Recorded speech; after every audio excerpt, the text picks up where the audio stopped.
New ইয়র্কের ব্রোঙ্কসে বন্দুকের মুখে এক চালকের গাড়ি ছিনতাইয়ের ঘটনায় নতুন করে নিরাপত্তা নিয়ে উদ্বেগ তৈরি হয়েছে। পুলিশ জানিয়েছে এক নারী ও এক পুরুষ মিলে চালককে গাড়ি থেকে নামিয়ে গাড়িটি নিয়ে পালিয়ে যায়। ঘটনার পর সন্দেহভাজনদের ছবি প্রকাশ করে তথ্য দিতে সাধারণ মানুষের সহযোগিতা চেয়েছে এনওয়াইপিডি। কিভাবে ঘটল এই দুঃসাহসিক কার জ্যাকিং এবং পুলিশ এখন পর্যন্ত কী তথ্য পেয়েছে, বিস্তারিত থাকছে প্রতিবেদনে।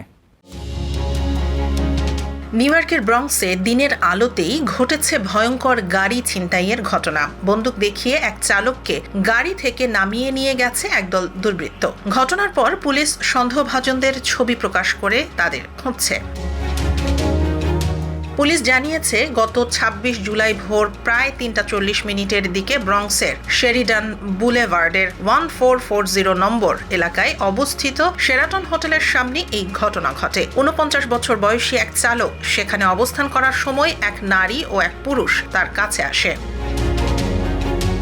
অভিযোগ অনুযায়ী ওই পুরুষ ব্যক্তি চালককে বন্দুক দেখিয়ে ভয় দেখায় এবং তাকে গাড়ি থেকে বের হতে বাধ্য করে। এরপর নারী সহযোগীকে নিয়ে তারা চুরি করা গাড়ি নিয়ে ঘটনাস্থল থেকে পালিয়ে যায়। পুলিশ প্রকাশিত ছবিতে সন্দেহভাজন এক নারীকে দেখা যাচ্ছে, যিনি গাড়ি চালিয়ে পালিয়ে গিয়েছিলেন বলে তদন্তকারীদের ধারণা। তবে হামলার সময় ব্যবহৃত অস্ত্র বা অন্য সহযোগীদের বিষয়ে তদন্ত এখনো চলছে।